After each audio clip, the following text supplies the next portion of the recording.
pakanzi baba? Chinyora pakanzi amai? Nyora? Nyatsoisa, nyatsonyora. Meno munonyora? Manyorera tete yaya. Ndiwo handiti? Ndiwo?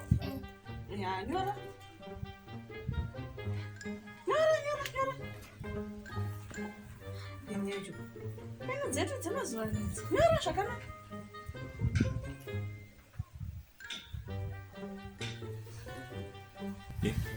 Ndipo here pakanzi amai? Ndipo? Kwa pakanzi baba ndipo? Chinyora pakanzi sekuru. Mama, imenyore pakanzi sekuru. Iwe ungati ninyora pakanzi sekuru inini? Imenyora. Unozoti sitenyora pakanzi chi?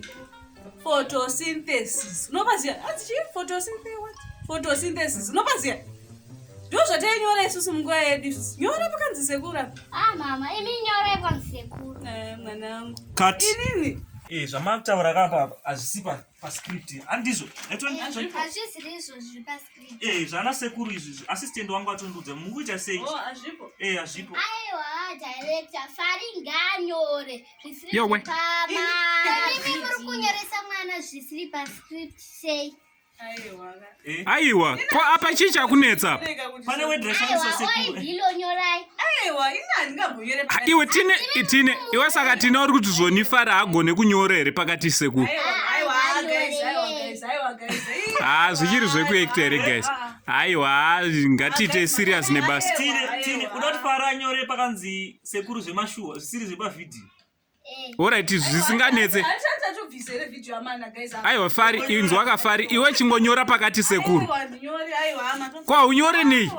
Chingonyora pakati sekuru zvipere, ungatotsamwa papa. Aiwa saka Fari watotsamwa. Saka watotsamwa. Aiwa, iwe chiti sorry katine. Chiti sorry. Kwazi guys ngatite serious tinoda kuita zvekushandezwa. Fari dzoka tiite, aiwa Fari dzoka tiite. Aiwa, Fari ngadzoke tiite zvinhu zviri serious. Assistant hazviko pascript. Aiwa unongonyora ko zvakaipei. Toiziva Fari kuti wakadzidza but unongonyora kase. Tongokontinya takadaro. Fari uri ndofo kasi. Saka yonyore. Aiwa.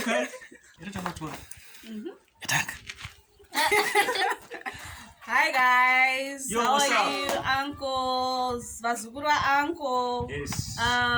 Guys, I actually have a degree. I can write the word sekuru. Aiwa, how good. I can, Aiwa, watadza guys, kunyora. I can. Akadzidza Fara akadzidza. Don't mind them, guys. Don't mind them. So, guys, please click on the word subscribe and support us. Exactly. And be there for us, guys. So Because we need you. yes. So from Uncle Saint and the Saint TV crew, for now, With much Much love. love.